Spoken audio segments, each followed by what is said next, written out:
Est-ce que ça vous satisfait, cette réponse du ministre de la Culture? Non, elle est incomplète. Elle est incomplète parce qu'on oublie de dire que le président du CSA est nommé par le président de la République. Elle est incomplète parce que, effectivement, le président de la République est bien... Ça veut dire que vous mettez en doute le fait qu'il pourrait comptabiliser sérieusement ce tiers entre le président de la République et 2 tiers de l'opposition. Il n'y a pas jusqu'à porter ce type d'accusation, mais il aurait dû le préciser, parce que même si le CSA, effectivement, est un organe autonome, on peut se poser la question sur la nomination du CSA. Il n'empêche que, partons et donnons un gage de confiance. Il n'empêche que, effectivement, le président de la République a la possibilité de participer, et il le doit, avec l'ensemble des Français. Ce qui pose plutôt question, c'est la surmédiatisation qui est faite de ces débats. On a l'impression qu'il y a surtout une grande logorrhée du président de la République et moins de débats. On a tous vu cette déclaration sur les réseaux sociaux d'un jeune qui avait participé au débat récemment. Vous savez, avec tous ces jeunes qui ont assisté et ont participé à ce débat avec le président de la République, où il était confié qu'en fait des jeunes avaient appris, pris par cœur les questions que le président allait avoir.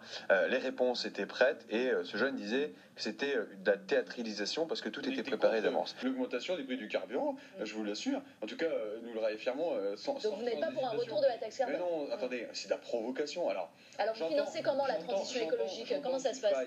Débattre de la transition écologique, qu'il faut prendre en charge la question de l'empreinte carbone, qu'il faut se saisir de la question environnementale. Mais le problème politique aujourd'hui, c'est qu'à chaque problème, on apporte pour seule réponse une nouvelle taxe. Ça serait peut-être bien, à un moment donné, qu'on puisse aussi avoir un vrai débat sur la réduction des dépenses publiques, sur le train de vie de l'État. Et là, peut-être qu'il y a matière à trouver des financements pour assurer cette transition énergétique. Il y a aussi l'accompagnement sur l'industrie, l'accompagnement sur les nouvelles motorisations. Il n'y a pas que la taxe. En fait, dans cette majorité, on a le sentiment que la seule réponse qu'on apporte, dès qu'il y a un problème, c'est taxe, taxe et taxe. Proximité, c'est essentiel pour assurer un service de soins, un service de santé nécessaire pour l'ensemble de la population.